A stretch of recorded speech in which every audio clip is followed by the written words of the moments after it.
Welcome to NFCC's Guide Through the Seasons of Mental Wellness. I'm your host, Anna Crain, a licensed social worker and outreach counselor at Nick Finnegan Counseling Center here in Houston, Texas. I'm so glad for you to join us for Season 3, where we talk about all things healing. Let's get into today's episode. Amy Grady is a licensed professional counselor based in Houston, Texas, where she was born and raised. Amy earned a master's degree in communications from Texas State University, as well as a master's degree in education and counseling from Our Lady of the Lake University. After working in education for 24 years in more roles than we can count, Amy landed here at Nick Finnegan Counseling Center. Now, as a full-time individual therapist, Amy has been focusing on assisting clients with stress management, anxiety, relationship issues, LGBTQ+ and gender questioning, grief, emotional and behavioral concerns, and discovering new or potential career paths. Amy utilizes cognitive behavioral therapy as the foundation to supporting her clients, combined with various counseling ideologies and tools beneficial to their success. We're so glad to have her here today.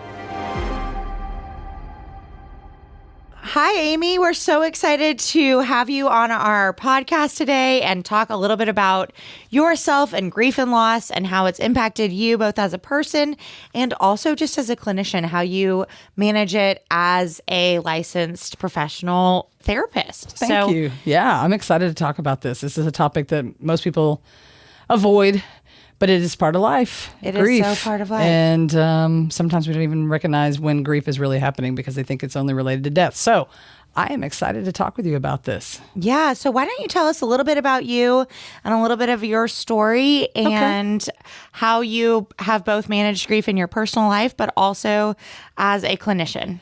I am a native Houstonian, which is a rarity around here anymore. I was born and raised right up the road. And I just retired last May out of education. I was a teacher for 24 years. I started off in college and then transitioned to a high school here in town. And then from that led to wanting to do more. And I discovered that wanting to do more was to be a school counselor. In becoming a school counselor in school, I discovered that I needed to do an LPC, the licensed professional counselor route, instead of the school counselor route, which, you know, it's interesting how life hands you those cards, and it turns out for the best, because I'm so glad that that's what happened, because being an LPC has opened up way more opportunities for me. Absolutely. And in working through getting this master's degree, we had a class about grief.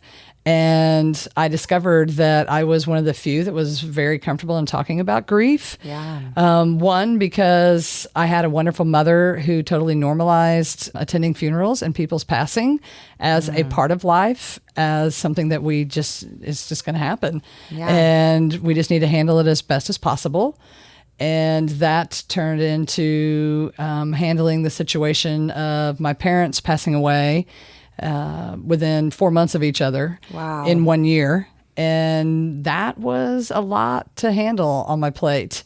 And it really woke me up to immediate grief, closer in to your inner circle. Absolutely. And it was something, I was very fortunate. My parents adopted me when they were 52 after already having 7 kids. I don't know what they were thinking, but I've always been grateful that my last name is Grady.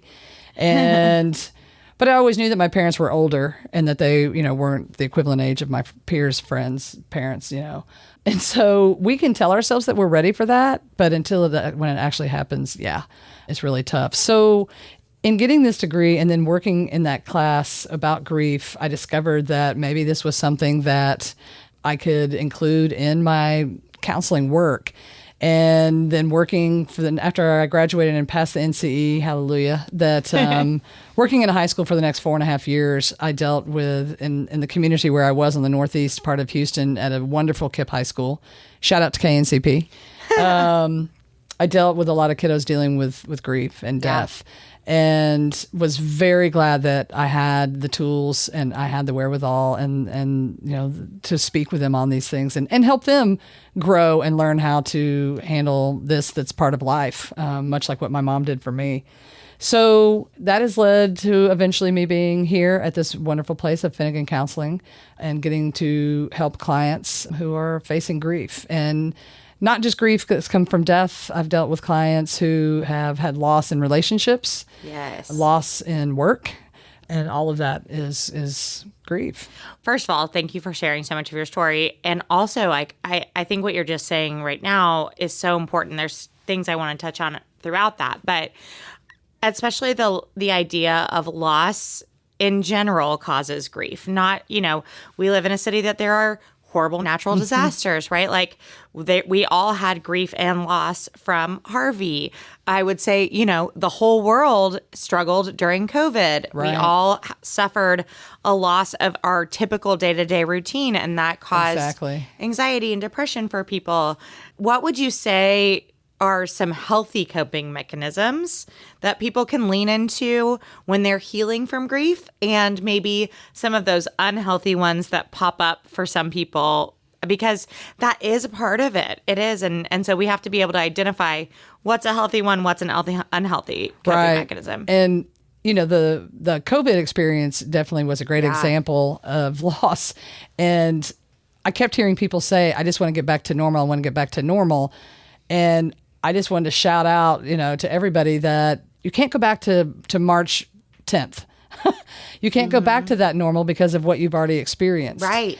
And really coming to the realization that your life has changed because of whatever the loss may be. Right. Loss of a job, loss of a relationship, loss of a pet, loss of a person, any of that, loss of materialistic things because Mother Nature's waters came rushing through your house. Yeah. And we certainly experienced that here in Houston. We just had the anniversary of the tax day flood, from years back. And so coming to the realization that you're at the point where you have to make adjustments. Yes. That you're not going to be able to continue on the path that you were on because of what has impacted your world. And being able to then make those adjustments per coping skills, even something just as simple as paying attention to your self-talk. And making sure that you are having encouraging self-talk. My one steadfast, true coping skill with grief is gratitude. And that is something I started hearing coming out of 2020 was everybody wanted to focus on what they didn't have anymore, what they couldn't do anymore, what the restrictions were. What about the gratitude of what you did still have? Thank goodness for those of us who did have a home to stay in. Thank goodness for those of us who did have other people, that we were living with that were safe. made it doable. So gratitude is huge. Whenever we catch ourselves with our self-talk that maybe we're just stuck in the negative, we're just so focused on the loss and how that's impacting us, because it is a selfish thing. Yeah. It is what we are dealing with that we've lost now. Yeah. But focusing on what we still have and what we can build off of. My grief clients, I tell them, we are the authors of our story and we are beautiful. Writing that story every day. And how we edit that, what we include and what we edit out, what we use as background music, all of that is important because now, after you've experienced this, whatever the event was, you've got to rip those future chapters out that you thought you were going to write in a certain way and rewrite those starting now.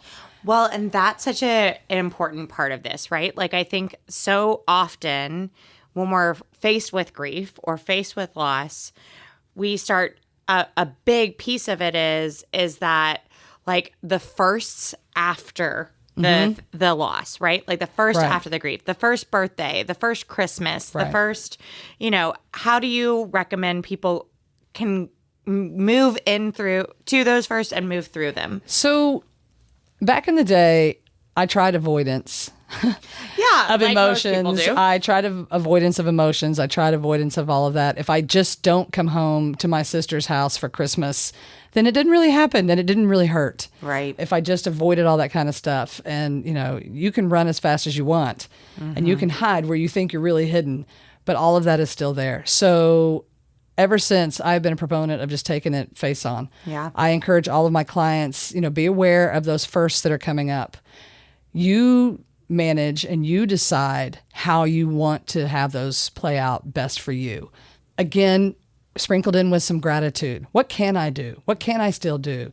Who do I have? I think one of the most important things is realizing your support system that you have in place around you, and those people who are going to be there, no matter what it looks like. And, I also have people who say, oh, I don't want to bother anybody. Oh, my goodness gracious.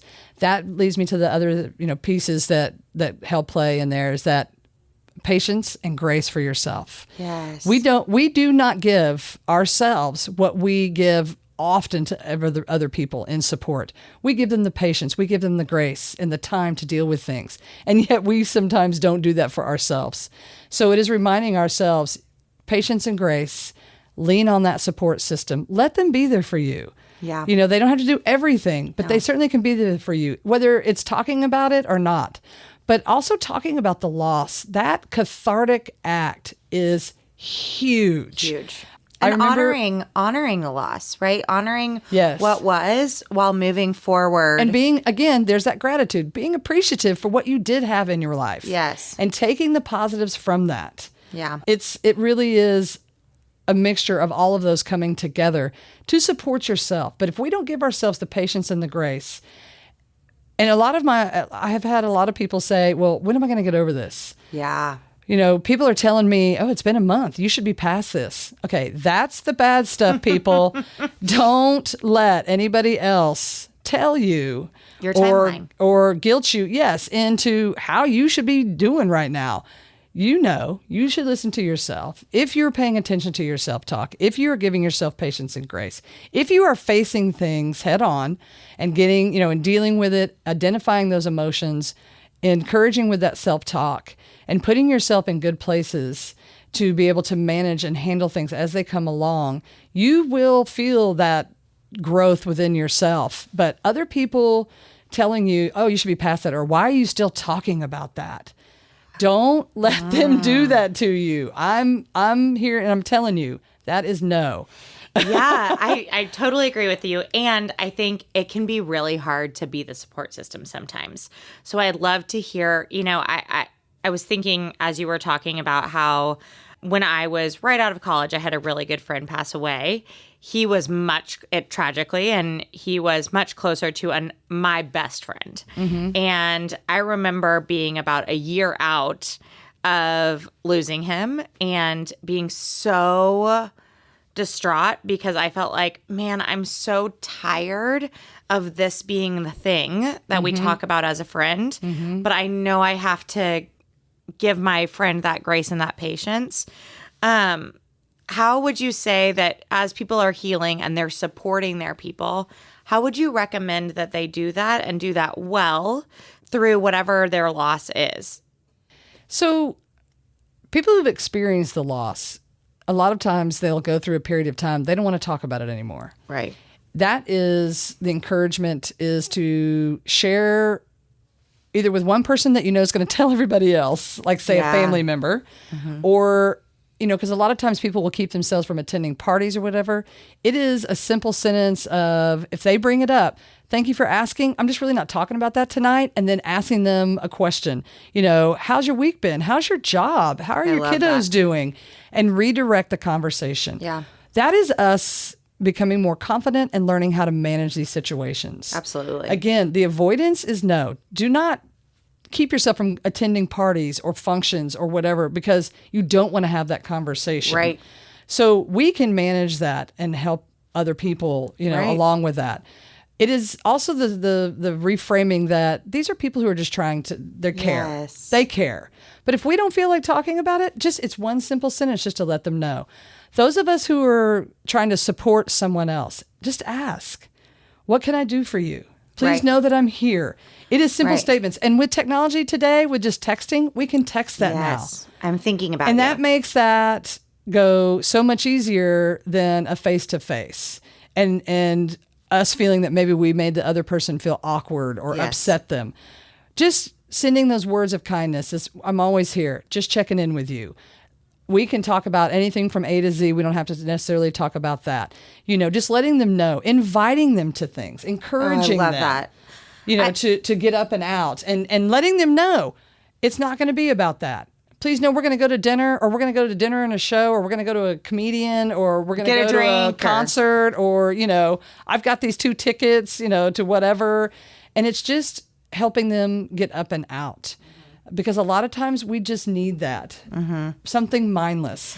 I had one of my good friends back after my mom passed away. She took me down to a racetrack that her family owned, and it was one of the dirt tracks with the sprint racers. Yeah. And I was like, what? I don't want to be here. What are we doing? Blah, blah, blah. It turned out to be the best thing ever because I just stood at this fence. I got sprayed by dirt from these cars going around the track and just hollered out loud. And it was so cathartic. It was so lovely. It so took my mind off of it. And a lot of times in support, that's how we can do, for those people in need, is giving them those mental breaks. Yes. From having it on their mind. We're not trying to avoid the topic, but we're just giving them those breaks that we need and they need to reset. Well, and I think something that you said too that I think is so important as the supporter, it's so important to know the person that you're supporting, right? Like maybe that person doesn't like flowers. Maybe the flowers remind them of funerals. Maybe that person is a vegetarian. So everyone offering to bring over food is just stressful because then they have all these dietary restrictions. But maybe you take them to a neighborhood garden and plant some vegetables. Yes. Like if they're a vegetarian. Love it. Just something like that. Something like that that's a little bit less of the conventional support and really digging into okay. I mean, obviously things like that are great for someone who you don't know as well, but you want to send a note or something. That's fine. But I feel like that, especially if it's a close person, really doing something that they love and doing it together and spending time can be so helpful. And here's what I found was after my parents passed away, everybody was lovely and they were there and the support was awesome. But a month or 2 down the line, everybody else got back to their lives. I was still sad. Yeah. So for those who want to be support, please keep checking in with that person. After the kind of what I call kind of the, like the rush after a loss has happened. And again, not just about death. If someone has lost a job, if someone has, had a relationship come apart, check in with them again. Just because it's not super recent, that doesn't mean that they're not still hurting and they're not still having their world, adjusting and shook up from that event. Check back in with them, 2, 3, 6 months on down the line. And again, be there for them. Yeah, especially during those first, right? We were talking about because they're going to be facing those head on for a full year potentially. Right. So knowing that those are coming. And what I always say is something that I try to do when I feel like people I love are struggling in any way, shape or form, grief or loss. I feel like I try and make notes in my calendar of hey, this is Amy's big day is coming on this day. Remember to send a text. I'm thinking about you today, right? It is that simple, but it's important. And and just in general, just sending them a hey, and hey, hope you're having a great day. Send them a funny emoji or a GIF or GIF, whatever side you're on that battle. But you just never know, because I certainly have had just out of the blue, someone, I just had a recent loss of a friend, and out of the blue, I had one of my kiddos from my high school where I worked text me. I haven't heard from her probably since last summer. Yeah. And out of the blue, all of a sudden there was a text and I thought, wow, I really needed that right now. Thank you so much. And we caught up, and it was great to hear, she's doing great things at TSU, go Tigers. And, but you know what? We never know that other person doesn't need that right then. Totally. And how long does it really take us to just send something like that? Yeah, it's so quick. Absolutely. Okay, so thinking about being specifically, I know you work with older kids, 15 plus adults, and I work with younger kids, and we have a lot of parents who are listeners. So I definitely want to address what it would be like for, a parent or a caregiver when there has been a loss in the family, how they address that with their family, with their children, with their close loved ones, so that they can all kind of heal through it together, because it can be so hard. I know I see little kids who are like, mommy's really sad, and I know she's really sad, but she's not talking about it, right? How do we get our families members, our adults in the family, to talk to their kids about it? That's really tough sometimes, because we may come across adults/parents who are not used to even themselves dealing with emotions and such. But what a great opportunity to take these events and either learn how to do it yourself or share and be the model for your kiddos in expressing your emotions and your thoughts as they come and your feelings towards a certain event. And you know what? These feelings don't always have to be the happy ones. Right. I certainly have been encouraging to a lot of adults that they say, oh, I don't want to cry in front of my kid. I don't want them to see me being sad. And I always ask them why. Right. Why have we as a culture, put Turned this away from stigma on certain, emotions such as sad, disappointment, hurt, all of those are as ones that we need to stifle and only, have behind closed doors. Please, no, these are ours. We are emotional beings. Yes. And they are part of it and they are valid. And what a great opportunity to show young ones to normalize how we deal with emotions, identifying them, talking about them, expressing them to others.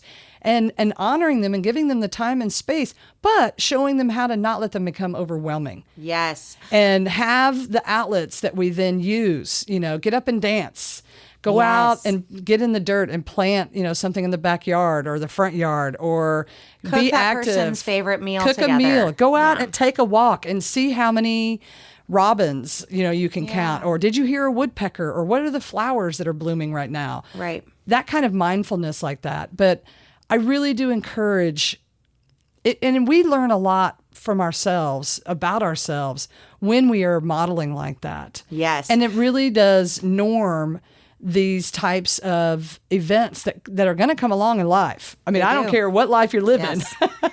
You're going to have issues that come along, that emotions are going to come along with them that maybe we don't normally address and talk about. But if we are used to doing that, then it's just no big deal, and we can manage these events so much smoother. Also smoothie. No, but I do agree with you 100%, right? There's this, how important it can be to role model healing. Yes. And role model experiencing those emotions, because especially kids, right? They're going to cry. They're going to do these things.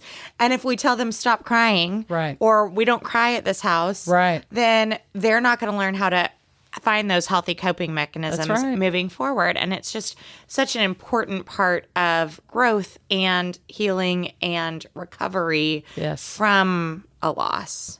It's, in working with high school kids, the number of years that I did, I mean, so many of them, they had not had that model of how to healthily handle emotions as they come up, and hello, they don't just come one at a time. No. They love to cluster together. Yes. So it really is, it's such a great opportunity as part of social emotional growth from the age that you work with into my high school kids. Yes. And wow, wouldn't that be lovely if we were already on top of that by the time we get to high school and we're having to manage grades and groups, stress, and decisions on where we want to direct our world and, our identity, sport, just easy stuff like that. Just those casual things.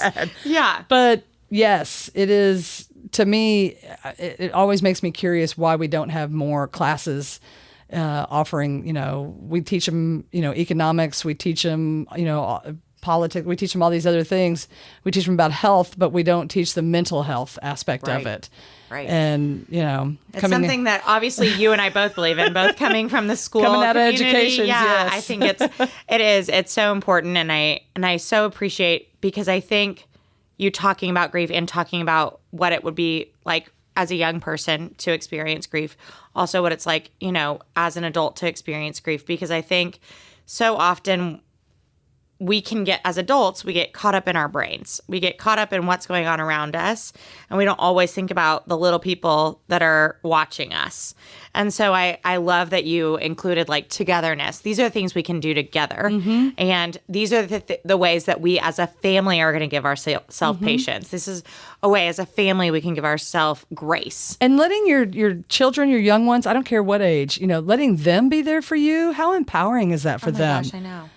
And I helped mommy today. Yeah. I helped my older sibling feel better today. Or, I listened. Learning all that's not invaluable. hiding things from them. Yeah. I think so often I feel like with clients, my little clients, especially, I feel like it comes up a lot around that like fourth grade time. It's like they think that they're grown up.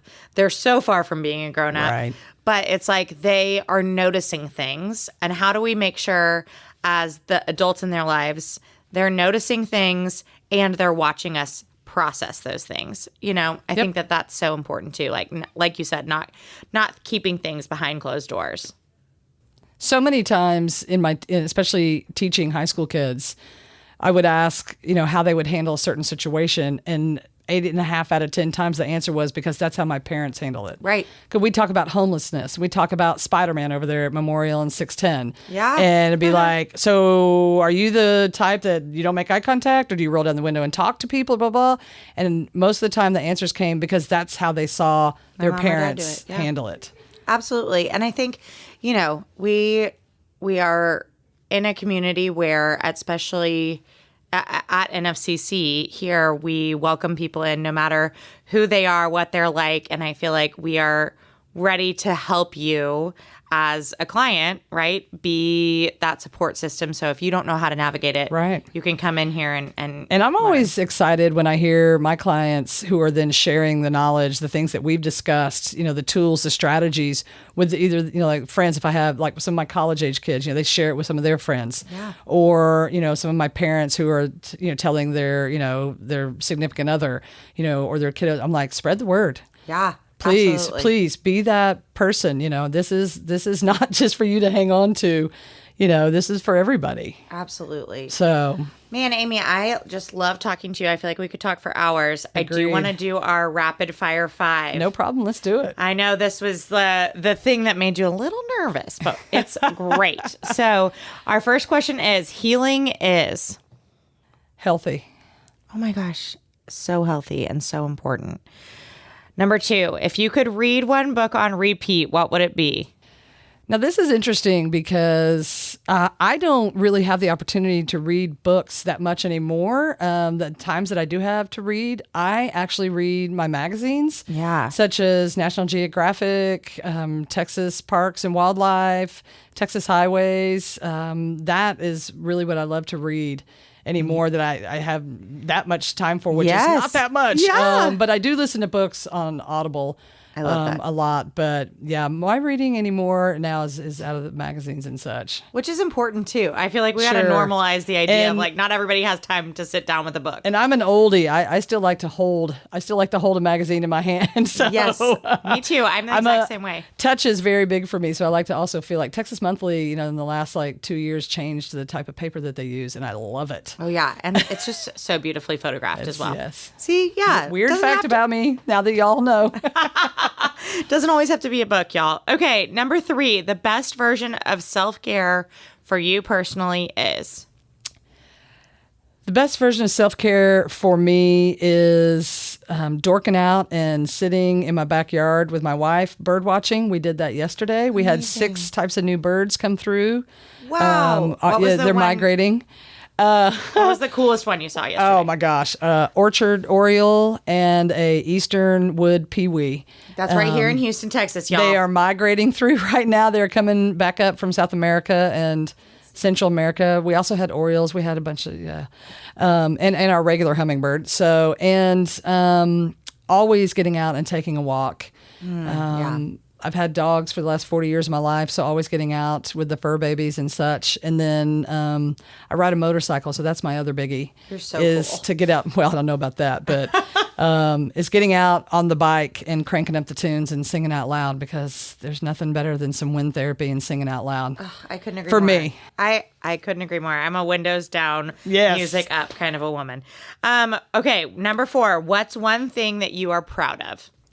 I am proud of who I have eventually become. I'm more proud of realizing that I got here because of the people I kept around me and was lucky enough, very fortunate enough to have around me, starting with my family. I know everybody says this, but I have the best family out there. And then, my close friends that have always been encouraging and have lifted me up and told me that I can, because I am very bad about being my own worst enemy of going, I don't know, but the friends that have been in my corner my whole life, and my wife, she's always you got this, you can do this, nothing can stop you. Oh, most certainly. Oh, so what a great thing to have. I love that. I'm proud of you, too, for who you are. And I haven't even known you that long, but I love it. Number 5 is one thing that you are deeply grateful for. My gratitude, again, runs deep towards my family. As I mentioned earlier, I was so fortunate to have Dr. Donald Grady deliver me, and knew that my biological mom was going to give me up for adoption back in the middle of the 60s. That's right. I'm old. And called my mom, and my mom came to St. Joseph's and saw me, and they went home and had a vote. I've told everybody not to tell me how they voted. But then 2 days later, my last name was Grady, and I've been a Grady ever since. And I don't think without that foundation of that family, my parents, my siblings, the continuation of the support from my siblings, I can't even imagine. So they are really the initial point of my gratitude. And along with my wife, that in August will be 25 years, but we've known each other for 34 years. Amazing. And has always been an inspiration and a support. So, yeah. Well, I am sure that they are very proud of you, too. Well, thank you. Thank you so much for being here today and talking to us about grief and loss. I know that this is such a broad topic, but you did such a great job of synthesizing, and I'm just always so grateful to talk to you and know you. Oh, my goodness. Thank you for giving me this opportunity to do that. Of course. Okay, have a great day. Y'all too. Bye-bye. Bye.